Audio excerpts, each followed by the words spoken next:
Bienvenue, heureux de vous rencontrer une fois de plus autour de cette table, autour de la parole de Dieu. Ce programme de télévision que nous appelons Viens et vois, c'était une invitation de l'un des disciples lorsqu'il a rencontré le Seigneur Jésus. Il a dit à un ami à lui, viens et vois. Alors je vous invite à venir et à voir avec nous ensemble ce que la parole de Dieu nous dit. Alors nous le faisons bien entendu comme d'habitude, une très très bonne habitude, donc avec Hassen, et on le fait avec Meki. Merci, vous êtes des pasteurs, vous enseignez les frères et sœurs, donc vous êtes des bergers dans 2 églises, 2 troupeaux de Dieu. Alors merci pour le temps que vous prenez pour nous encourager, pour nous aider. Et Dalila, merci, bien que tu ne sois pas bergère, oui, Dieu t'utilise aussi pour la bénédiction et pour le bien pour ses enfants. Merci. Et en tout cas, ici, sur cette table, ça nous fait du bien.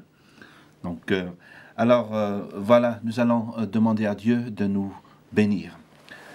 Seigneur Dieu, ta bénédiction est bonne. Tu as béni Abraham, que nous connaissons comme étant le père des croyants. Tu l'as béni, et dans la bénédiction que tu lui as accordée, c'était justement de faire du bien au travers de lui, par sa foi. Seigneur, tu as béni, tu as visité des multitudes de peuples sur la face de la terre.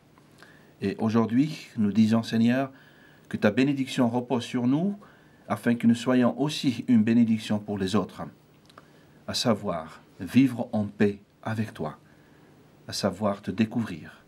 Aide-nous, Seigneur, à te découvrir. Aide-nous, Seigneur, à comprendre ta parole. Nous prions, Seigneur, pour ceux et pour celles qui regardent. Que Dieu vous bénisse, chers amis, que Dieu vous bénisse, et que Dieu fasse lever son visage sur vous, son soleil sur vous, et que la bénédiction aujourd'hui aussi vous touche. Au nom de Jésus-Christ, nous prions. Amen. Amen. Alors, nous avons, lors de notre dernière émission, puisque nous faisons un enchaînement, donc l'étude de la parole de Dieu, donc l'évangile selon Matthieu, comment Matthieu donc décrit la personne de Jésus-Christ, comment le message de Jésus-Christ, et comment Dieu donc l'a inspiré, lui a révélé ces choses, bien que Matthieu fut aussi, c'est bien de le souligner, qu'il était disciple du Seigneur Jésus. Il a mangé avec lui, il a bu avec lui, ils ont dormi ensemble, ils se sont déplacés d'un village à un autre, donc il a vu le Seigneur Jésus, mais il faut dire aussi que Dieu l'a utilisé en lui donnant l'inspiration de lui rappeler les choses que nous avons ici. Alors nous avons vu que le Seigneur Jésus est venu avec une mission. Une mission, c'était d'aller à Jérusalem, de mourir sur la croix afin de nous faire rentrer dans la paix avec Dieu. Alors je vous propose une lecture aujourd'hui. Je demanderai à Dalila de nous lire du chapitre 17 de l'Évangile selon Matthieu à partir du verset 1 jusqu'au verset 9. 6 jours après, Jésus prit avec lui Pierre, Jacques et Jean, son frère, et il les conduisit à l'écart sur une haute montagne. Il fut transfiguré devant eux. Son visage resplendit comme le soleil, et ses vêtements devinrent blancs comme la lumière. Moïse et Élie leur apparurent, ils s'entretenaient avec lui. Pierre prit la parole et dit à Jésus, « Seigneur, il est bon que nous soyons ici. Si tu le veux, je dresserai ici 3 tentes, une pour toi, une pour Moïse et une pour Élie. » Comme il parlait encore, une nuée lumineuse les enveloppa. Et voici qu'une voix sortit de la nuée qui disait, « Celui-ci est mon fils bien-aimé, en qui j'ai mis toute mon affection. Écoutez-le. » Lorsqu'ils entendirent cela, les disciples tombèrent la face contre terre, saisis d'une crainte violente. Mais Jésus s'approcha, les toucha et dit, « Levez-vous, soyez sans crainte. » Ils levèrent les yeux et ne virent que Jésus seul. Comme ils descendaient de la montagne, Jésus leur donna cet ordre. Ne parlez à personne de cette vision, jusqu'à ce que le Fils de l'homme soit ressuscité des morts. Merci. Alors nous avons vu, c'est un enchaînement, comme on dit ici, 6 jours après. 6 jours après quoi? Alors on voit une progression dans la révélation. Dans l'émission précédente, nous avons parlé de Pierre qui a dit « Tu es le Fils du Dieu très haut » au milieu des disciples. Ils étaient plus nombreux. Et ici, dans ce récit, on voit qu'il y a simplement 3 personnes qui assistent à une révélation encore extraordinaire. Donc, une progression dans la révélation. Et si j'ouvre une parenthèse, cela peut être ainsi pour tout disciple de Christ, pour toute personne qui croit au Seigneur Jésus, que Dieu permet dans la vie du chrétien de voir Jésus de plus en plus dans une plus grande mesure, mais au fur et à mesure de son obéissance à Christ. Voilà, je ferme la parenthèse.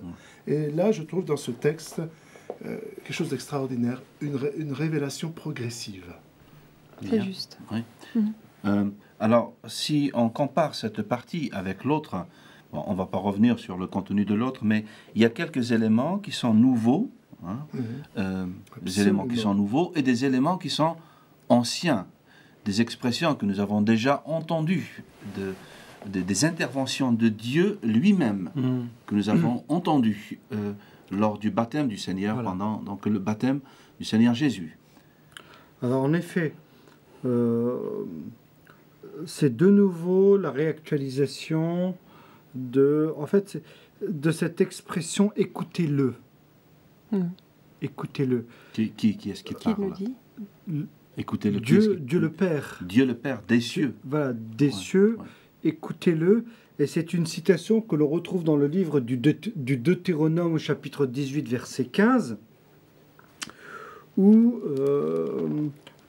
Jésus est donc bien le prophète annoncé par Moïse et le prophète annoncé comme Moïse. Voilà. Et d'ailleurs, on retrouve ces 2 personnages autour de Jésus, Moïse et Élie, qui tous 2 d'ailleurs représentent à la fois pour Moïse la loi et pour Élie les prophètes. Oui. N'est-ce pas? Nous avons donc là les 2 représentants de l'Ancienne Alliance, la loi et les prophètes, et tout l'Ancien Testament annonçait la venue d'un prophète comme Moïse, notamment dans le livre du Deutéronome, au chapitre 18, verset 15. 18, verset 15. Alors, et même 15 à 19. C'est Moïse qui dit... Alors, oui. Alors, l'Éternel, ton Dieu, te suscitera du milieu de toi, d'entre tes frères, un prophète comme moi. Vous l'écouterez. Oui. Je reviens, hein, donc, où je dirais la scène s'est passée sur une montagne. Oui. Oui. Alors, qu'est-ce qui s'est passé pendant... Est-ce que vous pouvez nous raconter un petit peu l'histoire? Donc, Jésus, qui était sur cette montagne avec ses 3 disciples, fut transfiguré aux yeux de ses disciples. C'est-à-dire transfiguré. Changé, transformé, métamorphosé. Une blancheur qu'on ne peut même expliquer avec des mots. Ou là, ici, bien sûr... que l'on ne peut obtenir naturellement. Sur la terre. Voilà, naturellement. Ouais. C'est comme dans les films, lorsqu'on voit des anges dans les films, donc en effet, bon, c'est bien de laisser dire notre imagination. Oui. Imagination, un petit peu, les effets spéciaux dans les films, lorsqu'on te montre... Mais bien sûr, les faits, je suppose, je n'étais pas là, je crois qu'on ne peut pas obtenir l'effet, le même effet. La même manière. Mais le détail, enfin plus qu'un détail, c'est cette fameuse nuée lumineuse qui les enveloppa. Et cette nuée lumineuse, c'est le signe de la présence glorieuse de Dieu. Signe de la présence glorieuse de Dieu dans la tente de la rencontre, au tabernacle de Dieu. Livre de l'Exode, chapitre 40. Donc, lorsque le peuple d'Israël était de jour dans le conduit désert, par la nuée et de nuit par une colonne de feu. De feu. Voilà. Et cette nuée est donc la Shekinah, en hébreu la Shekinah, n'est-ce pas? En effet. Qui représente la présence de Dieu, la présence glorieuse de Dieu Bien. parmi les hommes. On la retrouve au temple, enfin dans la tente de la rencontre, au tabernacle, ou tabernacle, hein, puisque c'est le même terme. On la retrouve aussi dans le désert du Sinaï et dans le temple que le roi Salomon a érigé. Donc, c'est pour les disciples, c'était un petit peu donc, un phénomène assez connu. Assez connu, entendu. Voilà, Ouais. ça a éveillé en eux des codes culturels, des leçons, des enseignements, des événements spirituels qui ont eu lieu dans l'histoire du peuple d'Israël. D'accord. Alors le texte nous précise quand même que ces disciples, qui étaient des hommes comme nous ici sur le plateau, De la même pâte, oui. ils tombèrent la face contre terre, saisis d'une crainte violente. Bah, il y a de quoi. Il y a de quoi. Oui. La J'imagine présence qu'ils ne s'y de attendaient pas. Moïse- Bon, c'est pas une expérience qu'on fait tous les jours, Non, n'est-ce non, pas? je pense. Et on Moïse, n'entend pas à la Élie- renverse, il faut le dire. Hein. Oui. On n'entend pas à la renverse, on Voilà. tombe sur la face. Ouais, la face. Voilà. Ouais. Mais C'est synonyme de quoi, cette crainte violente? Parce qu'ici, elle est traduite par une crainte violente, mais Voilà. vous auriez un Parce que autre notez bien, synonyme. c'est pas la transfiguration Oui, qui les saisit de terreur, oui. c'est pas la nuée, c'est la voix. La voix de Dieu. En entendant cette voix, Ouais. N'est-ce pas aussi la présence de Dieu? Tout simplement. Bah, là, Tout va avec. Tout va avec. Mais- Non, mais, mais- en tant mais que chrétien, Ce lorsque qu'il Dieu faut, est c'est pas présent, faire dire au texte qu'il ne dit pas, Oui. en termes d'interprétation, de spéculation. Mhm. Le texte dit clairement, en entendant cette voix, oui, La voix de Dieu.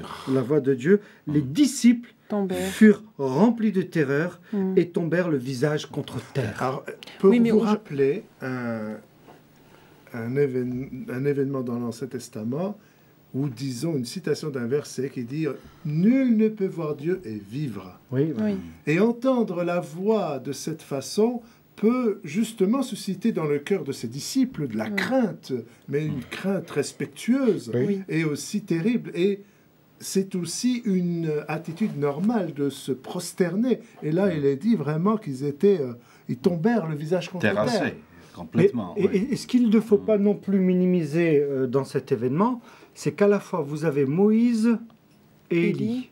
Oui.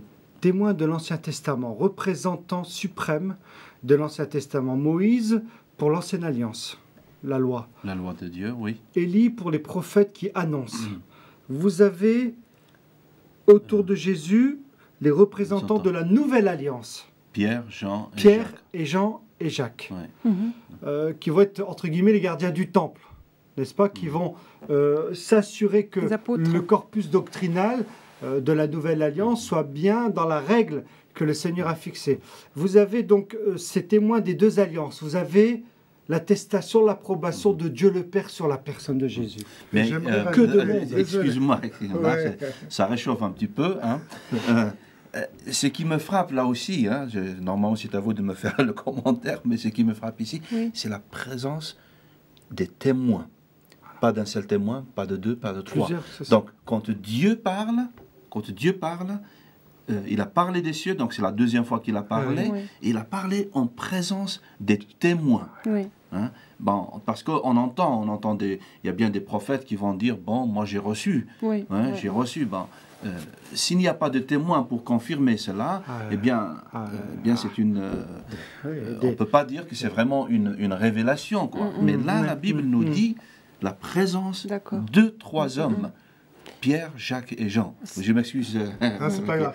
Non, mais je voulais donner une précision, ou plutôt rajouter quelque chose. Si nous lisons un autre texte de la même expérience, Oui, c'est ce que je voulais il parler. était dit que Moïse, Élie et Jésus étaient en train de s'entretenir sur un point fondamental, un point crucial qui va bien sûr changer la surface de la terre pour la création d'un nouveau peuple. Comme je le disais tout à l'heure, l'Église. C'est la crucifixion de Jésus. Ils s'entretenaient sur ce que Jésus allait devoir vivre. Sur sa mort, sur Sur sa ses mort. souffrances. Oui. Dans un autre évangile. Ouais. C'est un- Ouais. D'accord. Et ce qui est aussi utile de noter, c'est la réaction humaine, je dirais purement humaine. puisque l'attitude, la réaction des disciples de Jésus, Jacques, Pierre et Jean, c'est de figer, c'est de fixer la présence de Dieu sur cette montagne en plantant une tente. Oui. Et l'homme aura toujours cette tendance à vouloir domestiquer, à vouloir contenir, à vouloir borner la présence de Dieu. Et Jésus leur dit non.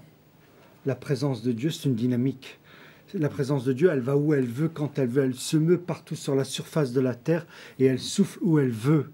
Et parfois, dans notre vie avec le Seigneur, on peut connaître ces temps de montagne, de la transfiguration, des moments forts, des moments intenses. Mais il ne faut jamais oublier qu'il faut descendre de la montagne et aller à la rencontre des besoins de la population. Et là, Merci Arsène. Merci parce que ça me rappelle quelqu'un qui justement a eu ces moments très très très intenses. Et qui jusqu'à aujourd'hui se dit Seigneur, fais-moi encore revivre ces moments. Voilà. Dieu nous demande d'aller sur la montagne, mais de redescendre dans la vallée. On devrait descendre, oui. Alors le passage donc, dont il est question, Meki, c'était donc dans l'Évangile selon Luc, au chapitre 9, à partir du verset 28, mais je lirai tout simplement le verset... le verset 30. Et voici que 2 hommes s'entretenaient avec lui, donc avec Jésus qui était sur la montagne. Alors je lis au-dessus, 8 jours après s'écoulèrent, après qu'il eut dit ces paroles, puis Jésus prit avec lui Pierre, Jean et Jacques, il monta sur la montagne pour prier. Pendant qu'il priait, l'aspect de son visage changea et son vêtement devint d'une éclatante blancheur. Et voici que 2 hommes s'entretenaient avec lui, c'était Moïse et Élie qui, apparaissant dans la gloire,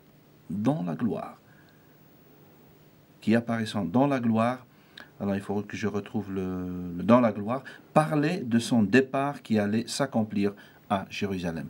Et il y a une note ici, départ, qui a donné le mot exode, c'est-à-dire partir d'une place à une autre, d'un passage d'un moment à une autre. Donc on voit ici beaucoup plus de détails. Sur le contenu de la discussion qu'a entretenu Jésus avec Moïse et Élie. Non, bon, Matthieu ne nous raconte pas cela, mais il nous raconte quand même qu'il y avait des personnes témoins de cet événement. Et d'une part, tu voulais dire d'une part, et d'autre part, c'est ce qui me frappe encore, je dois me contrôler, sinon je vais être le commentateur, ce n'est pas le but, c'est, donc la présence, le rappel de Dieu, celui-ci est mon fils bien-aimé, écoutez-le. Et j'aime aussi dire que dans une traduction, il dit, celui-ci est mon fils bien-aimé en qui j'ai mis toute mon affection. Dieu, là aussi, a de l'affection, a des sentiments. Il n'est pas un Dieu dur, comme on pourrait le supposer. Mais Dieu est un Père, et on le rappelle encore, Dieu est un Père qui a un cœur. Il est amour. Oui. Alors, on continue. Donc, c'est le moment, je dirais, d'extase. C'est un moment formidable d'être devant la présence de Dieu, entendre la voix de Dieu, voir Moïse, quand même c'était un prophète extraordinaire, la parole de Dieu nous dit qu'il parlait face à face avec Dieu pendant 40 jours, il avait reçu la Torah, donc l'enseignement, la loi, etc. Et puis voilà, tout est parti. On voit là. Tout est parti en effet, mais tout est resté intérieurement. Car il en aura bien besoin. Il parle de vision. De ce qu'il attend à Jérusalem. Alors, est-ce que vous pouvez... Vas-y. Pardon. Mais le texte parle de vision. Vous pouvez me dire pourquoi on a choisi cette explication, cette traduction? Quel verset? Alors, verset 9. Comme il descendait de la montagne, Jésus leur donna cet ordre: ne parlez à personne de cette vision. Ou alors de ce que vous venez de voir. Je pense que c'est une vision au sens ouverte du terme. Voilà. N'est-ce pas? C'est-à-dire, ils ont vu une vision, c'est-à-dire dans le monde spirituel? Non, je pense qu'ils ont vu physiquement parlant, comme on se voit en ce moment. Il faut dire aussi que Moïse n'a pas été enterré. Oui. Et Élie non plus. En effet, et c'est une remarque qui, d'un point de vue théologique, est très intéressante. Et que je retiens. D'un point de vue théologique. Non, mais je veux dire, une petite friandise spirituelle. Alors, je peux aussi dire, par rapport au concret de nos jours, de notre jour, d'aujourd'hui, que Dieu va toujours s'adresser à ceux qui le recherchent encore aujourd'hui et se révéler. Alors, à vous qui m'entendez, j'aimerais vous dire que Jésus n'a pas changé. Il est dit dans un texte qu'il est le même hier, aujourd'hui et éternellement. Et qu'il peut encore se révéler dans votre vie. Et qu'il peut aussi utiliser cette même expérience pour vous parler, à vous qui le cherchez profondément. Mais ce qui reste fondamental, c'est de rechercher la vie éternelle en Jésus-Christ et le pardon de vos péchés. Et si vous êtes sincère, Jésus se révélera. À sa manière, je ne dis pas que vous allez voir forcément Jésus apparaître, mais il a utilisé dans bien des situations sa propre personne pour venir chercher la personne qui le recherche. Et que vraiment le Seigneur puisse vous accorder cela. Et c'est notre prière que Christ puisse se révéler encore à vous, encore aujourd'hui. Merci Maki, merci pour cet appel. Je voudrais faire à la fois un enchaînement et à la fois un recul par rapport à ce que nous avons vu, donc lu, lors de l'émission précédente. Donc le Seigneur Jésus informait, annonçait ce qui allait se passer. À préparer. On voit ici aussi donc, le rappel, en quelque sorte, ou un approfondissement. Comment peut-on expliquer cela ? Je veux dire, quel est le sens, quel est le but ? De façon... une fois encore, Jésus prépare, c'est-à-dire rentre dans un plan prédestiné, parce qu'il est l'agneau de Dieu prédestiné dès avant la fondation du monde. Donc il rentre dans un plan prédestiné, dans la volonté de Dieu, et les miracles sont de plus en plus extraordinaires. Entre les guérisons de départ, le lépreux, calmer la tempête, la résurrection, la transfiguration.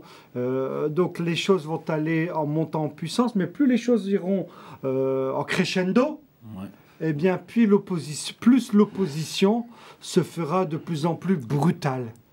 Parce qu'il se rapproche de Jérusalem. Il monte vers sa destinée, il va à la rencontre de l'heure qui est la sienne, et à chaque instant, il le rappellera à ses disciples qu'il maîtrise la situation.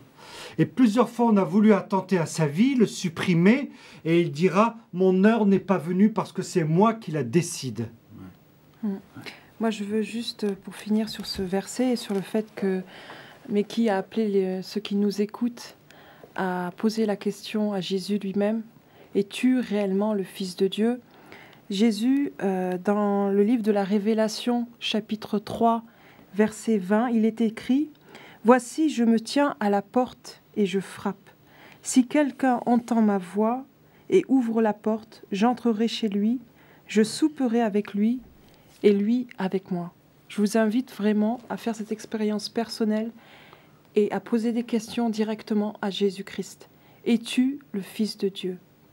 Jésus est à la porte de votre cœur, il frappe. Alors tu peux rappeler la référence, livre de l'Apocalypse. Apocalypse, chapitre 3, verset 20. Merci. Merci Dalila. Alors, est-ce qu'on peut parler aujourd'hui d'une nécessité, en quelque sorte, on l'a dit comme ça en passant, mais c'est bien de revenir, est-ce qu'il est nécessaire aujourd'hui d'avoir de ces moments d'extase, de ces moments de révélation? Est-ce que c'est une nécessité ou est-ce que comment avancer en tant qu'enfant de Dieu? À la matière, Dieu reste souverain, je dirais, de nos expériences, n'est-ce pas? Absolument. Bon, si on peut expérimenter des choses fortes avec Dieu, tant mieux. Ça peut être un puissant stimulateur, n'est-ce pas? Mais ce qui fait un disciple, c'est l'obéissance. Et c'est l'obéissance à sa parole. Ce ne sont pas les expériences, aussi fortes soient-elles, Et Dieu sait que nous connaissons, on en connaît, mais qui, tu le sais bien, des gens qui ont vécu des expériences puissantes, et qui aujourd'hui sont loin de la voie du Seigneur. Alors, il ne faut pas les rechercher comme un but en soi. Si Dieu nous les donne de les vivre, on en profite. Mais ce n'est pas l'objectif de la vie d'un disciple. L'objectif de la vie d'un disciple, c'est de manifester le caractère de Jésus dans toutes les circonstances de sa vie. Et la foi est importante parce que Dieu dit, la foi, c'est... Il y a un verset qui le dit, « Et mon juste vivra par sa foi. » Et mon juste vivra par sa foi. Et le disciple est appelé à vivre par la foi. Et donc, cela inclut l'obéissance à ces recommandations de Jésus-Christ. Donc, si j'ai bien compris, c'est bien, je dirais, que quand Dieu fait cette faveur, cette grâce à quelqu'un de lui révéler des choses, c'est merveilleux. Mais ce n'est pas pour notre bien à nous, personnel. Non. Et si tu veux bien, je dirais que le livre des Actes des Apôtres nous montre que quand Dieu révèle quelque chose, c'est souvent une stratégie de travail. C'est jamais pour être dans une spiritualité de salon, les quatre fers en l'air. Ouais. Parce que ça ne mange pas de pain. Mais c'est toujours pour révéler une direction pour pouvoir atteindre ceux qui sont perdus. N'est-ce pas? Okay. Merci. Encore un mot peut-être avant de terminer, de conclure ce chapitre au niveau de ce texte.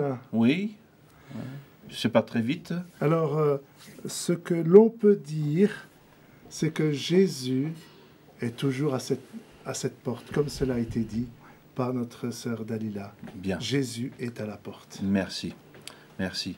Alors, chers frères, chers amis, et vous qui avez suivi cette émission et les émissions précédentes, nous avons vu que Dieu ne fait pas de choses pour le plaisir de les faire, mais il a toujours un but. Alors si Dieu vous visite, c'est qu'il veut révéler quelque chose, il veut atteindre quelque chose au travers de votre vie.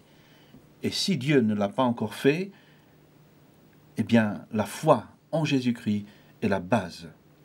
Bien, pour ceux qui ne connaissent pas encore le Seigneur Jésus, vous avez entendu l'appel que Meki a lancé, le rappel que Dalila nous a fait par un verset dans l'Apocalypse.